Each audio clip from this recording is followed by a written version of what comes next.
বহুদিন হ'ল ৰেচিপি একো ভিডিঅ' দিয়া হোৱা নাই, গতিকে ভাবিলোঁ বতৰৰ ফুল, গতিকে বতৰৰ ফুলেৰে আজি কিবা এটা বনাই খাওঁ। শেৱালি ফুলৰ কি বনাবলৈ লৈছোঁ হয়তো সকলোৱে অনুমান কৰিব পাৰিছে। বহুতেই হয়তো বনাই খালেই, কিন্তু মই এতিয়ালৈকে বনোৱা নাই। গতিকে ভাবিছোঁ আজি শেৱালি ফুলৰ পকৰীকে বনাওঁ। আৰু চাওকচোন পিঁয়াজ কাটিলে মোৰ অৱস্থা কেনেকুৱা হয়। শেৱালি ফুলৰ পকৰী বনাবৰ কাৰণে লৈ লৈছোঁ মই অলপমান বেচন, তাতে 2টা পিঁয়াজ সৰু সৰুকৈ কাটি দিছোঁ আৰু দিছোঁ কেইটামান জলকীয়া। তাৰপাছত তিয়াই থোৱা ফুলখিনি এনেকৈ চেপি মেলি তাত দি লৈছোঁ। আৰু ফুলখিনি অলপমান ক'লা হৈ গ'ল যিহেতু ফুলখিনি তিয়াই থোৱা হৈছিলে। আৰু প্ৰয়োজন অনুসৰি জোখ অনুসৰি তাত নিমখ অকণ দি ল'লোঁ। তাৰপাছতে পানী দি ধুনীয়াকৈ এনেকৈ সানি লৈছোঁ।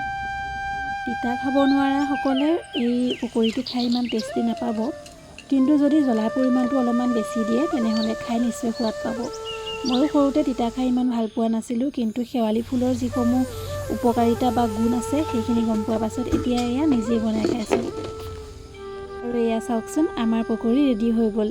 দেখি বাৰু খাওঁ খাওঁ লাগিছেনে? আৰু ৰেচিপিটো কেনেকুৱা পালে জনাব। আজিলৈ আহিছোঁ, আকৌ আহিম এটা নতুন মিনি ব্লগ লৈ। বাই।